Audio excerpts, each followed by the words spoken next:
दोस्तों आज हम इस वीडियो में 2020 में आई मिस्ट्री थ्रिलर वेब सीरीज बिलांगु का एक्सप्लेनेशन करने वाले हैं। इस सीरीज को IMDb पर 8.4 आउट ऑफ 10 की एक शानदार रेटिंग मिली है। साथ ही 92% गूगल यूजर ने इसे पसंद भी किया है।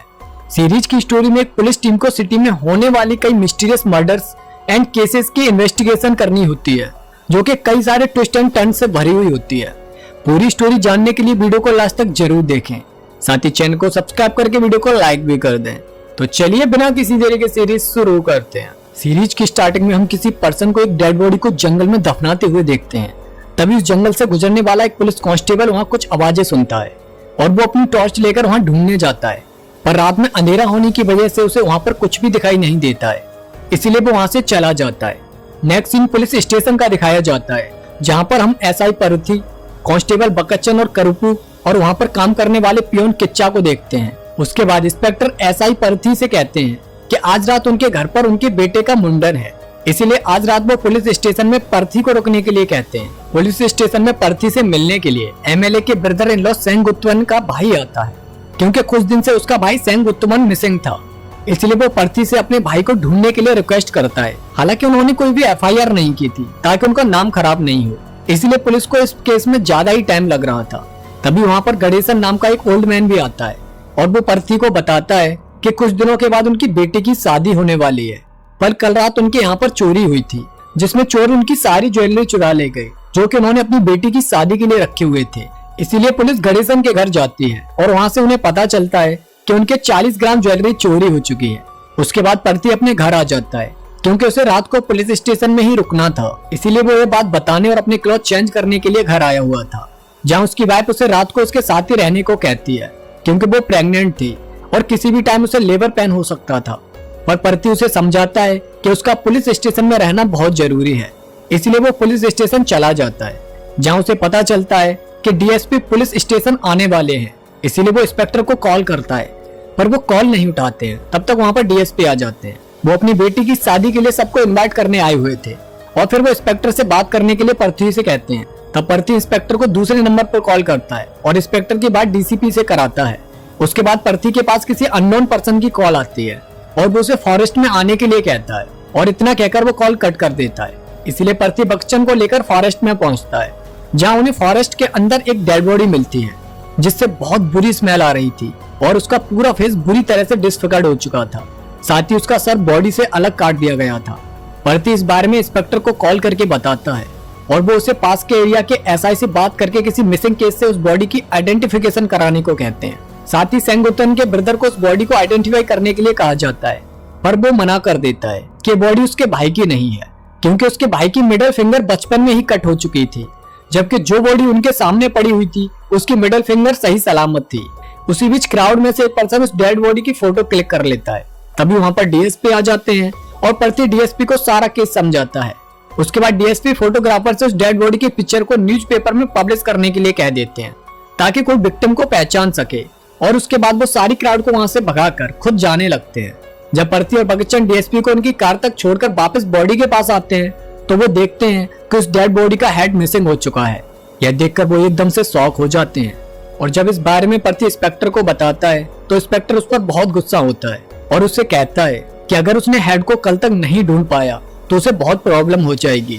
और उधर DSP को भी पता चल जाता है, इसलिए वो भी पर्थी पर बहुत गुस्सा होते हैं, और फिर करपू और उसके कुछ लोगों के साथ मिलकर वो लोग हर जगह फॉरेस्ट में हेड को ढूंढने लगते हैं। तभी पर्थी को जंगल में भागते हुए कोई दिखता है। जब वो उसका पीछा करता है तब तक वो पर्सन भाग चुका होता है। इसी बीच पर्थी की बात रेवाती ने उसे कई बार कॉल किया होता है, पर उसने टेंशन में कॉल उठाया ही नहीं था। तभी बकच्चन की वाइफ से पर्थी को पता चलता है कि रेवाती के लेबर पेन होने की वजह से वो फ्लोर पर गिर गई थी और अब उसे हॉस्पिटल में एडमिट किया गया है। यह सुनकर करपू पर्थी को लेकर हॉस्पिटल जाता है, जहाँ पर रेवाती के पेरेंट्स भी आए हुए थे। वो पर्थी पर गुस्सा होते हैं कि वो अपनी ड्यूटी के चक्कर में अपनी वाइफ का भी ख्याल नहीं रख सकता है, क्योंकि पर्थी ने उनकी बिना मर्जी के लव मैरिज की थी, इसलिए इतने सालों तक वो उनसे मिलने नहीं आए थे। जब पर्थी ऑपरेशन से पहले रेवाती से मिलता है तो वो रोते हुए कहती है कि उसने मना किया था कि वो उसे अकेले छोड़कर नहीं जाए, पर उसने नहीं सुना। तब पर्थी उससे माफी मांगता है। उसके थोड़ी देर बाद पर्थी को पता चलता है कि उस डेड बॉडी की पिक्चर को न्यूज़पेपर में पब्लिश कर दिया गया है। अब उनके पास हेड मिसिंग था, इसलिए उन्हें बात मीडिया से छुपा कर रखनी थी, वरना उन्हें बहुत प्रॉब्लम हो जाती। और रात तक उन्होंने उस हेड को ढूंढ भी नहीं पाया था। नेक्स्ट डे इंस्पेक्टर पार्थी को कॉल करता है और कुछ पैसे लेकर क्राइम स्पॉट पर आने को कहता है। वहाँ पर इंस्पेक्टर इस केस को छुपाने के लिए फॉरेंसिक डॉक्टर और उससे रिलेटेड लोगों को ब्राइब देकर झूठी रिपोर्ट रेडी करने को कहता है। साथ ही अनऑफिशियली हेड को सर्च करने के लिए भी कहता है। उसके बाद पार्थी जब फॉरेस्ट में एक तरफ टॉयलेट करने जाता है तो उसे वहाँ पर एक टॉर्च मिल जाती है जो कि शायद कल रात भागने वाले सस्पेक्ट की ही थी। उसके बाद पार्थी कर्पूर के साथ हॉस्पिटल आता है जहाँ पर रेवाती का ऑपरेशन स्टार्ट हो चुका था और ऑपरेशन खत्म होने के बाद उसे पता चलता है कि उसे बेबी गर्ल हुई है और रेवाती भी बिल्कुल ठीक है, पर बच्चे को इंक्यूबेटर पर रखा गया था, इसीलिए वो आफ्टर 2 आवर्स ही बेबी को देख पाएंगे। नेक्स्ट सीन में पार्थी बकचन को वो टॉर्च दिखाता है जो उसे कल रात फॉरेस्ट में मिली थी। उसे देखकर किच्चा बताता है कि टॉर्च तो ओलिवर में रहने वाले कुछ फोक लोग हंटिंग के लिए यूज करते हैं, क्योंकि वो लोग उसके पड़ोस में ही रहते थे, इसलिए उसे इस बारे में पता था। यह सुनकर वो लोग ओलिवर में पहुंच जाते हैं जहाँ पर उस टाइम पर एक फेस्टिवल हो रहा था जिसमें वहाँ के कुछ लोग डांस करते थे और उनमें से ही कुछ पर देवी जी आकर वहाँ पर छिपे ट्रेजर के बारे में बताती थी। पर्दी और कर्पू को वहाँ पर कुछ लोगों पर शक होता है और वो उन्हें फॉलो करने लगते हैं। उसी बीच एक पर्सन को ट्रेजर की जगह पर एक डेड बॉडी का हाथ मिलता है और जब उस बॉडी को जमीन से बाहर निकाला जाता है तो वो बॉडी सेंगुत्तमन की होती है। नेक्स्ट सीन कुछ टाइम पहले का दिखाया जाता है जहाँ पर सेंगुत्तमन अपने अंकल सुंदरम से कुछ पैसे लेने आया था। क्योंकि सेंगुत्तमन ने अपनी मर्जी से शादी की थी, इसीलिए सुंदरम और बाकी के फैमिली मेंबर उसकी वाइफ से चिढ़ते थे और सुंदरम सेंगुत्तमन की वाइफ के बारे में अब्यूजिव लैंग्वेज यूज करने लगता है, जिससे गुस्सा होकर सेंगुत्तमन उसे मारने के लिए कटारी लेकर आता है। उस अटैकिंग में सुंदरम को थोड़ी चोट भी लग जाती है, तब वो सेंगुत्तमन को जान से मारने की धमकी दे देता है। इसीलिए इन प्रेजेंट टाइम सेंगुत्तमन की बात सुंदरम पर उसके हस्बैंड को मारने के लिए ब्लेम कर रही होती है। जैसा कि सेंगुत्तमन एमएलए का ब्रदर इन लॉ था, इसीलिए पुलिस पर इस केस को जल्दी सॉल्व करने का भी काफी ज्यादा प्रेशर था। इसीलिए मिसिंग हेड के केस पर ध्यान नहीं देकर डीएसपी पार्थी से इस केस को जल्द से जल्द सॉल्व करने के लिए कहते हैं। गांव वालों से पता करने पर भी उनका शक सुंदरम पर ही जा रहा होता है। उसके बाद पार्थी हॉस्पिटल में अपनी वाइफ और बेटी को देखने आता है, जहाँ पर रेवाती उसे बहुत गुस्सा थी और वो अपनी बेटी को भी उसे छूने नहीं देती है। तब पार्थी उससे माफी मांगता है और अपनी बेटी को गोद में लेकर प्यार करने लगता है। उसके बाद नेक्स्ट डे जब पार्थी पुलिस स्टेशन आता है तो उसे वहाँ पर सेंगुत्तमन की कॉल डिटेल्स चेक करने पर एक नंबर सस्पिशियस मिलता है जो कि प्रोफेसर का था।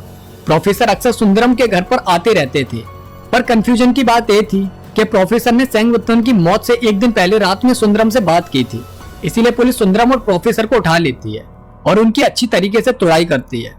तब प्रोफेसर बताता है कि उस रात सुंदरम की मिस कॉल उसे आई थी, इसीलिए उसने उसे पूछने के लिए फोन किया था कि उसने मिस कॉल क्यों की थी। इन सब के बाद इंस्पेक्टर को लगता है कि शायद इन्होंने सेंगुत्तमन का मर्डर नहीं किया है। उसके बाद पार्थी से मिलने दूसरे पुलिस स्टेशन के एसआई करकलम कुछ मिसिंग केस लेकर आते हैं। वो बताते हैं कि 6 मंथ पहले उनके एरिया से एक शिवांशु नाम का पर्सन मिसिंग हुआ था। इंक्वायरी करने पर उन्हें पता चला कि शिवांशु का अफेयर यहाँ पर किसी औरत के साथ था, पर जब उन्होंने उस औरत को ढूंढा तो पता चला कि वो लेडी भी कहीं मिसिंग हो चुकी थी। शायद वो दोनों एक दूसरे के साथ भाग गए होंगे। एसआई पार्थी को शिवांशु की पिक्चर दिखाते हैं। उसके बाद जब इवनिंग में इंस्पेक्टर प्रोफेसर और सुंदरम के पास आते हैं तो वो कन्फेस करने लगते हैं कि उन्होंने ही सेंगुत्तमन को मारा है। तब इंस्पेक्टर उन पर चिल्लाने लगता है तो वो बताते हैं कि बकचन और किच्चा ने उनसे ऐसा कहा था कि अगर वो कन्फेस कर लेंगे तो पुलिस उन्हें नहीं मारेगी, इसीलिए उन्होंने मार से बचने के लिए कन्फेस किया। इस पर पार्थी बकचन को डांटता है और करपू किच्चा को मारकर वहां से भगा देता है। तब शाम को किच्चा का फोन करपू पर आता है कि 4 लोग उसके पड़ोस में चोरी करने की कोशिश कर रहे हैं, इसीलिए पार्थी वहां पहुंचकर उन्हें पकड़कर पुलिस स्टेशन ले आता है और किच्चा को नेक्स्ट डे से पुलिस स्टेशन आने के लिए बोल देता है। साथ ही पार्थी वहां किच्चा की बेटी रेवाती से भी मिलता है जो अपने फादर किच्चा से बहुत प्यार करती थी। नेक्स्ट डे पार्थी को पता चलता है कि 2 दिन पहले सेंगुत्तमन के फोन पर एक न्यू सिम कार्ड इंसर्ट किया गया था और जब उस नंबर की कॉल डिटेल्स पता की जाती है तो उन्हें पता चलता है कि उस नंबर से किसी पांडे नाम के पर्सन को कई बार कॉल की गई थी। और जब पुलिस पांडे के फोन को जाकर चेक करती है तो उसके फोन में से वो नंबर किसी मापला नाम से सेव था। प्रदीप पांडे से मापला पर कॉल करके उसका एड्रेस पूछती है और उससे मिलने चली जाती है।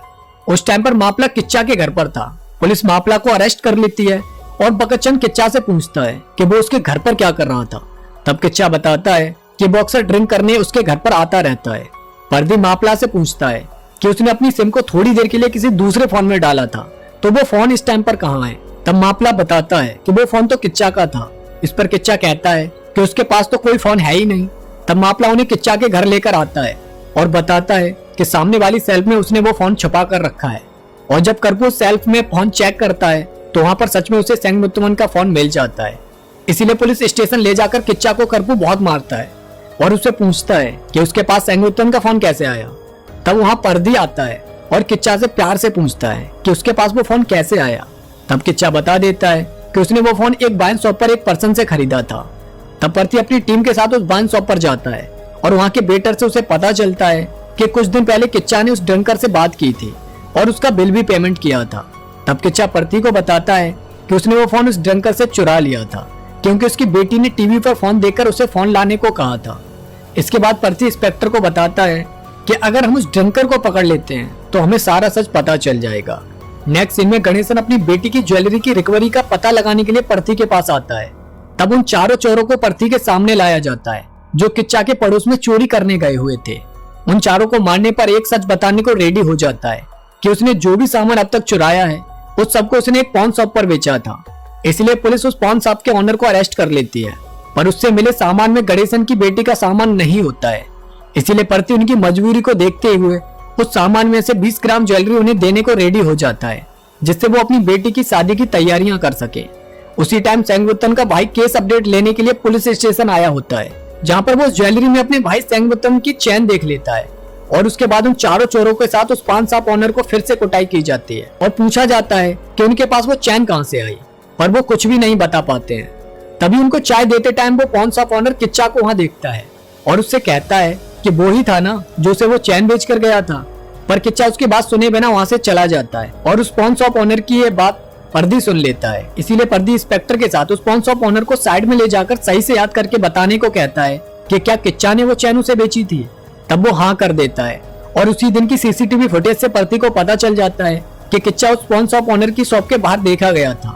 इसीलिए फिर से किच्चा को पकड़कर करपू बुरी तरह से पीटता है, पर वो कुछ भी नहीं बताता है। पर्दी को किच्चा के बारे में पता चलता है कि किच्चा के फादर कुछ ईयर्स पहले मिसिंग हो गए थे। उसकी सिर्फ माँ और एक भाई था। भाई एक लड़की से प्यार करता था और वो उसे शादी करने के लिए उसे अपने घर ले आया था। और शादी से एक दिन पहले किच्चा के भाई की एक एक्सीडेंट में मौत हो गई और किच्चा ने उस लड़की से शादी कर ली, जिससे उसे एक गर्ल रिवाती हुई थी।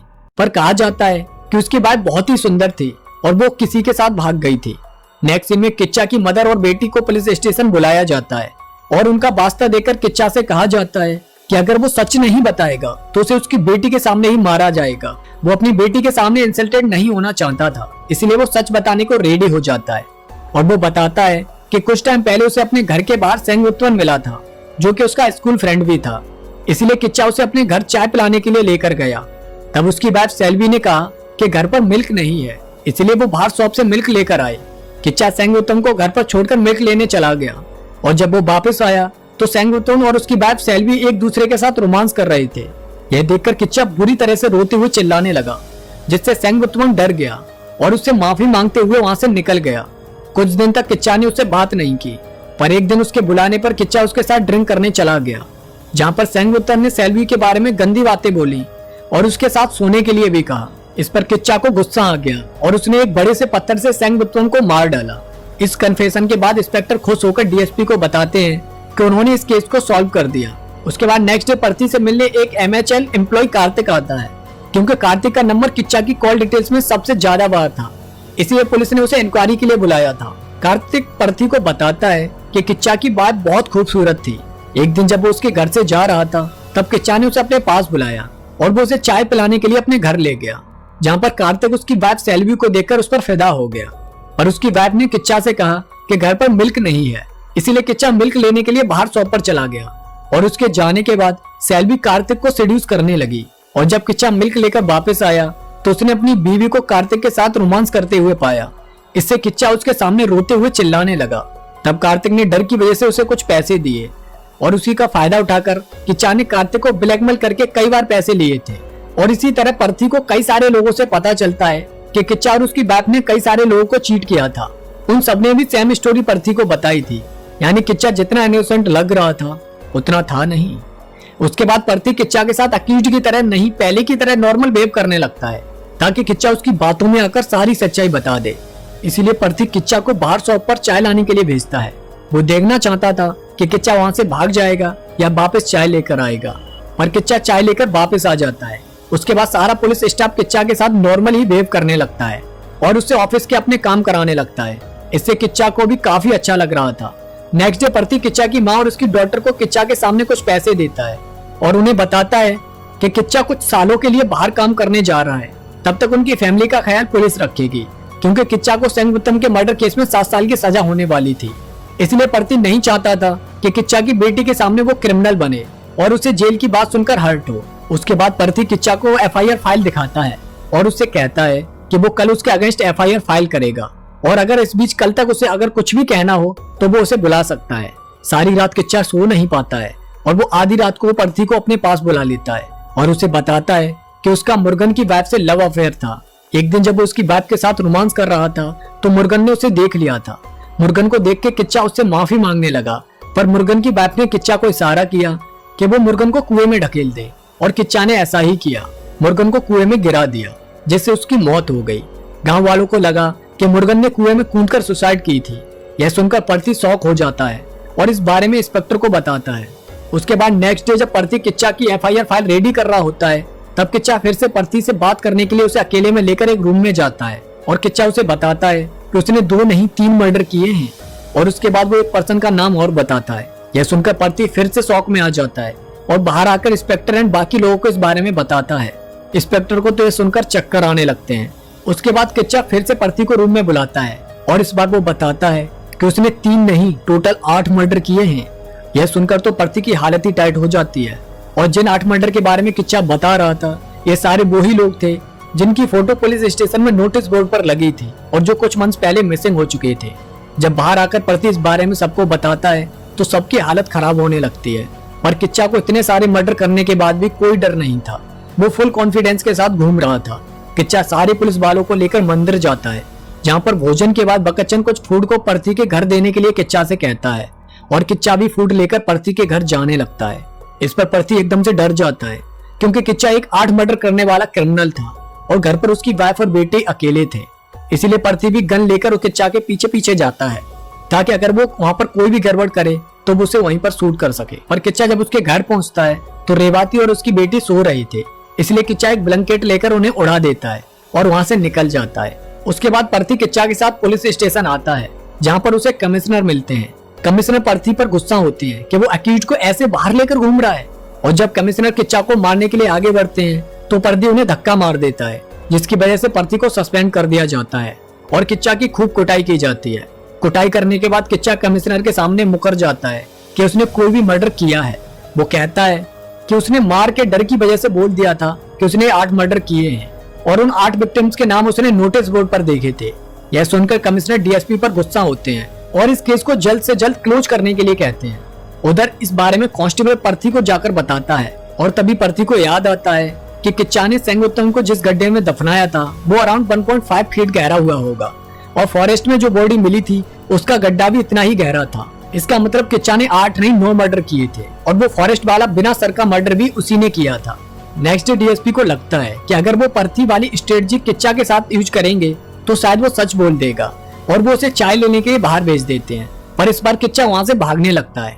तब पुलिस वाले उसे पकड़ कर लेकर आते हैं और DSP उसे स्लैप करके बोलते हैं कि प्रतीक के कहने पर तो वो उसे चाय लेने चला जाता था, पर उनके कहने पर वो लेकर नहीं आया। तब किच्चा को बुरी तरह से फिर से मारा जाता है और अब DSP को लगता है कि किच्चा का सच सिर्फ प्रतीक ही निकलवा सकता है, इसलिए उसे अनऑफिशियली ड्यूटी पर बुलाया जाता है ताकि वो किच्चा से सच निकलवा सके। और जब प्रतीक पुलिस स्टेशन आता है तो वो किच्चा की इस तरह हालत देखकर करपू पर गुस्सा होता है और उसे लेकर हॉस्पिटल जाता है, जहाँ पर प्रतीक किच्चा की बहुत केयर करता है और उसे उसके घर लेकर भी जाता है, जहाँ वो अपनी बेटी से जाकर मिलता है। किच्चा को प्रतीक पर पूरा भरोसा हो जाता है, इसलिए वो सारी सच्चाई डिटेल में प्रतीक को बताने के लिए रेडी हो जाता है और वो बताता है कि कोई भी किच्चा को पसंद नहीं करता था, हमेशा लोग उसका मजाक उड़ाया करते थे, कोई भी लड़की उससे शादी करने के लिए रेडी नहीं थी। फिर एक दिन उसका भाई एक सुंदर सी लड़की के साथ घर आया। वो नेक्स्ट डे उससे शादी करने वाला ही था, पर शादी से एक दिन पहले एक एक्सीडेंट में उसके भाई की मौत हो गई और फिर किच्चा ने उस लड़की सेल्वी से शादी कर ली। सेल्वी से उसे एक बच्ची भी हुई थी जिसका नाम उन्होंने रेवाती रखा। पर एक दिन किच्चा ने सेल्वी के पास एक फोन देखा और जब उसने पूछा ये फोन उसके पास कैसे आया तो उसने कहा कि लोगों के साथ चीट करके उसने फोन खरीदा है, क्योंकि उसके पास तो इतने भी पैसे नहीं होते कि वो घर का खर्चा भी सही से चला सके। और फिर किच्चा भी सेल्वी के साथ इस गेम में जुड़ जाता है। उसके बाद से किच्चा पैसे वाले मर्दों को अपने घर चाय पीने के बहाने लेकर आता था और खुद मिल्क लेने बाहर चला जाता था। और जब वो वापस आता तो उसकी वाइफ सेल्वी उन मर्दों के साथ रोमांस करते हुए उसे मिलती, जिससे वो उन मर्दों को ब्लैकमेल करता था और उनसे पैसे लेने लगता था। पर एक दिन जब किच्चा मिल्क लेकर घर आया तो उसे वहाँ पर सेल्वी नहीं मिली, क्योंकि वो अपने आशिक के साथ भाग चुकी थी। इसके बाद से किच्चा के लिए घर चलाना और अपनी बेटी को पाल पाना बहुत मुश्किल हो गया था। इसलिए अब वो लोगों को खजाने का लालच देकर उन सबको एक मंदिर में लेकर आने लगा था और वहाँ उसने उन सबका सर फोड़कर उन्हें मार डाला और फिर उनकी चैन और बाकी ज्वेलरी लेकर वो भाग जाता था। साथ ही वो उनकी बॉडी को अलग अलग जगहों पर दफना देता था। यानी अब तक उसने जितने भी लोगों को मारा था वो सब सच था और इसके पीछे एक ही मोटिव था कि अपनी फैमिली को चलाने के लिए उसे पैसे की जरूरत थी। इस बारे में प्रति डीएसपी को बता देता है और फिर डीएसपी के कहने पर वो किच्चा के साथ जाकर उन सारी बॉडीज को रिकवर करता है जो किच्चा ने दफनाई थी, जहाँ से उन्हें लोगों की बॉडीज के स्केलेटन मिलना स्टार्ट हो जाते हैं। एक बॉडी उन्हें बिना लेग के साथ मिलती है। तब किच्चा बताता है कि इस बॉडी को उसने रेनी सीजन में दफनाया था, पर बारिश की वजह से इसकी एक लेग मिट्टी के बाहर आ गई थी, इसलिए उसने उस लेग को काटकर कहीं और डिस्पोज कर दिया। यह देखकर प्रति शॉक हो जाता है, क्योंकि वो अब तक एक साइको किलर के साथ रह रहा था जिसे उन मौतों का कोई भी गम नहीं था। सारी बॉडी रिकवर हो चुकी थी पर मिसिंग हेड अभी तक नहीं मिल पाया था। उसके बाद किच्चा को नेक्स्ट डे जेल में रखा जाता है। तब वहाँ एक आदमी किच्चा से कहता है कि उसे प्रति ने अपनी बातों में लेकर पागल बना दिया और उससे सारा सच पता कर लिया। इस पर किच्चा उसे बताता है कि जब वो फॉरेस्ट में सबसे पहले डेड बॉडी को दफनाने से पहले उसका सर काट रहा था, तब वहाँ पर एक कांस्टेबल आ गया था, जिसकी वजह से किच्चा वहाँ से भाग गया था। और नेक्स्ट डे वो उस बॉडी को दफनाने जाने वाला ही था, पर तब तक वो बॉडी पुलिस को मिल गई। और जब प्रति डीएसपी को छोड़ने उसकी कार तक गया था तो वो उस बॉडी के सर को लेकर भाग रहा था, पर भागते हुए वो सर कहीं फॉरेस्ट में ही गिर गया, क्योंकि उसके पीछे पुलिस पड़ी हुई थी। और जब प्रति को फॉरेस्ट में टॉर्च मिली तो उसने इस केस को डाइवर्ट करने के लिए उन्हें फोक लोगों की बस्ती में जाने के लिए कहा। पर अनफॉर्चुनेटली वहाँ पर सेंगुत्तम की बॉडी उन्हें मिल गई, जो कि किच्चा ने ही दफनाई थी।